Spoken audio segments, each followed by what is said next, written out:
denizens of the internet.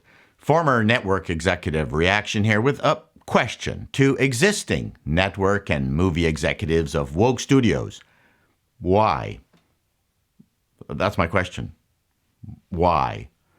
I remember in the good old days, the job, my job was to make things that made money for my bosses.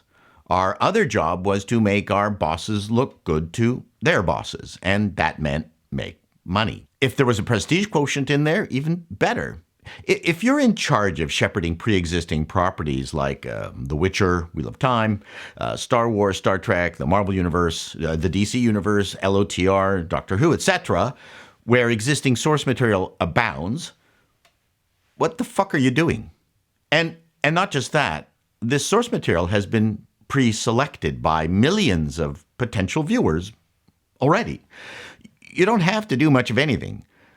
Back then, we lived in constant fear over making just one mistake. Or if a new regime came in, you knew you were going to call your buds at the production companies for whom you greenlit millions of dollars worth of business for a job. So this is what I'm not getting. Are you on a holy crusade or just following orders? If any of you want to contact me, feel free. I can't imagine that the business of an exec in charge of production has changed that much since the 90s. We've always had to deal with creative people wanting to rub their own scent over other people's work. But this woke appeasement is different. Perhaps you don't have any autonomy at all. Is that the deal?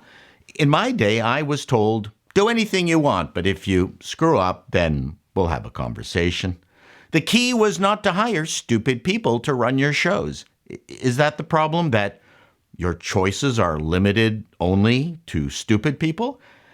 I get it. The great unwashed out there don't understand that even in the center of the entertainment universe that Hollywood is, there are a finite number of good writers and showrunners. And they're already working on multiple projects. Your options are mandated inexperienced diversity hires or someone with a bunch of failed projects behind them, but promises this time they're golden. You should also ask if any of the proposed showrunners and writers hate the show, hate the source material, and hate everyone involved with it. That, I assure you, is a clue that things are not going as planned.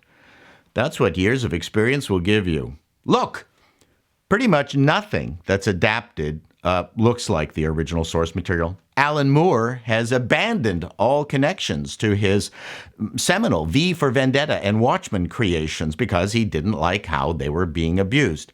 But at the very least, find people with an appreciation for the source material. In the case of our creaky old faves, such as Star Wars, they absolutely needed a refresh.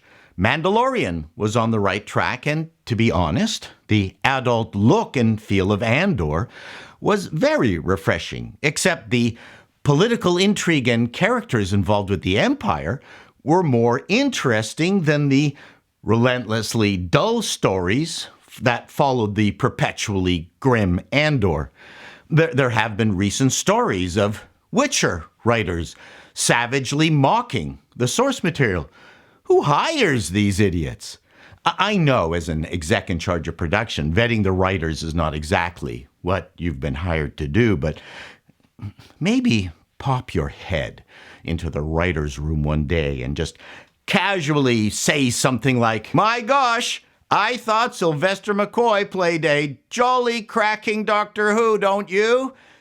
Damn, I forgot what number Doctor Who he was. Can anyone tell me?" If no one knows which number Doctor Who McCoy played, it was 7, that might not be the end of the world. But if everyone yells, "Who is Sylvester McCoy?" then you're in big fucking trouble. And I feel badly for the next showrunner of the Doctor Who series. Post the bag lady Doctor Who, Chris Chibnall, your predecessor, figuratively left a bag of flaming poo on your doorstep, and And he knew the property well, so I don't know what the solution is. Perhaps put all showrunners and writers through a lie detector test? Do you promise to not turn this beloved franchise into a diversity, inclusivity, and equity showcase for your anxiety and guilt because your parents couldn't say no to you? I don't know. This post-Me Too Hollywood era of sanctified, self-flagellated, sanctimonious diversity has produced the most endlessly boring, uninteresting entertainment content.